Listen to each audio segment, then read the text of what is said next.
नमस्कार, आप देख रहे हैं आरजे न्यूज़ और मैं आपके साथ सिमेदानी। 25 जुलाई को देश को नया राष्ट्रपति मिल जाएगा और भारत की पहली नागरिक का दर्जा एक आदिवासी समुदाय की महिला द्रौपदी मुर्मू को हासिल होगा। यह कहा जाता है कि राजनीति में जीत कई बार अपनी रणनीति के बजाय दूसरे की प्लानिंग पर भी निर्भर होती है और क्योंकि आजकल बीजेपी की प्लानिंग, उनकी स्ट्रेटजी काफ़ी सफल हो रही है, इसी आत्मविश्वास के साथ ही बीजेपी ने द्रौपदी मुर्मू पर दांव लगाया था। वरना आदिवासी तो अनुसुईया उइके भी हैं और योग्यता और काबिलियत में भी कोई कमी नहीं थी, लेकिन 100% जीत सिर्फ द्रौपदी मुर्मू के साथ थी। बीजेपी को पूरा यकीन था कि राष्ट्रपति बनने से द्रौपदी मुर्मू को कोई नहीं रोक सकता, सारे समीकरण उनके साथ हैं। यह कहा जाता है कि राजनीति का गणित अलग होता है, यहाँ 1 और 1 2 न होकर कई बार 11 भी हो जाते हैं। द्रौपदी मुर्मू पर दांव लगाकर भारतीय जनता पार्टी ने भी कुछ ऐसा ही किया।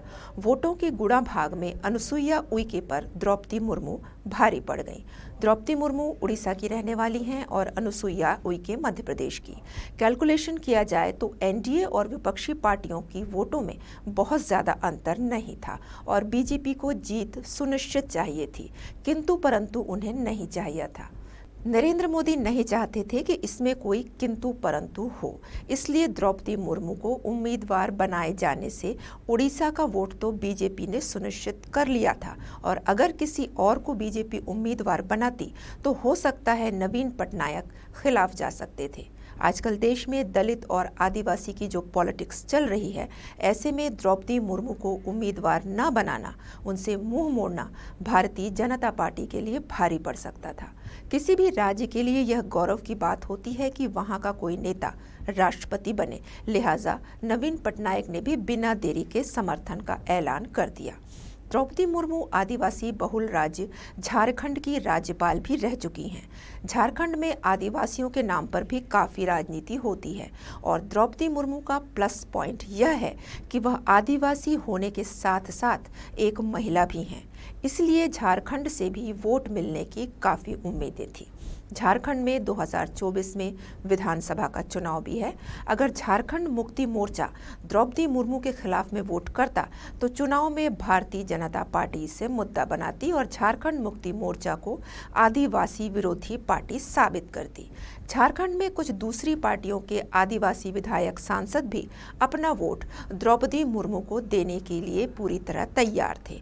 नीतीश कुमार भी द्रौपदी मुर्मू पर तैयार थे, वरना उनका ट्रैक रिकॉर्ड पिछले 2 बार से अच्छा नहीं था। हेमंत सोरेन पर ऑफिस ऑफ प्रॉफिट मामले में केस चल रहा है। कुर्सी जाने का डर वैसे ही बना हुआ है। अरविंद केजरीवाल विपक्ष की बैठक से पहले ही अलग हो चुके हैं। उनका भी वोट एनडीए उम्मीदवार को ही जाएगा, लगभग तय था।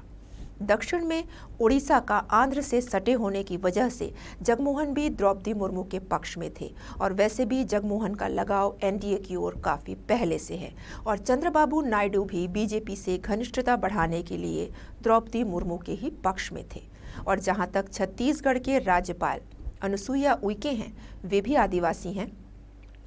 मध्य प्रदेश से आने वाली अनुसुईया उइके एमपी से राज्यसभा की सदस्य रह चुकी हैं। 16 जुलाई 2019 से छत्तीसगढ़ की राज्यपाल भी हैं। वे भी नरेंद्र मोदी की गुड बुक में हैं, लेकिन उनका बैकग्राउंड कांग्रेसी रहा है, जबकि द्रौपदी मुर्मू कांग्रेसी कुल की नहीं रही हैं। वे शुरू से ही भारतीय जनता पार्टी के बैनर तले राजनीति करती आ रही हैं। 1997 में रायरंगपुर नगर पंचायत के पार्षद चुनाव में जीत दर्ज कर अपनी राजनीतिक पारी की उन्होंने शुरुआत की। फिर बीजेपी ने उन्हें अनुसूचित जनजाति मोर्चा का उपाध्यक्ष बनाया। बीजेपी की आदिवासी मोर्चा की राष्ट्रीय कार्यकारिणी की सदस्य भी रहीं, जबकि अनुसुईया उइके के साथ माइनस पॉइंट यह रहा कि उनका पूरा राजनीतिक कैरियर कांग्रेसी या कांग्रेस के शासनकाल में भी वह मंत्री रहीं। मगर द्रौपदी मुर्मू बीजेपी के टिकट पर 2 बार विधायक रहीं, फिर उन्हें राज्यपाल बनाया गया। झारखंड की पहली महिला राज्यपाल बनने का खिताब भी मिला। ऐसे में कांग्रेसी बैकग्राउंड की आदिवासी महिलाओं से बीजेपी के लिए बेहतर प्रत्याशी द्रौपदी मुर्मू रहीं। इसलिए बीजेपी ने द्रौपदी मुर्मू पर दांव लगाया, क्योंकि उनके नाम के साथ जीत की भी गारंटी थी। अभी तक के लिए बस इतना ही। आगे की खबरों के लिए आप जुड़े रहिए आरजे न्यूज़ के साथ। नमस्कार।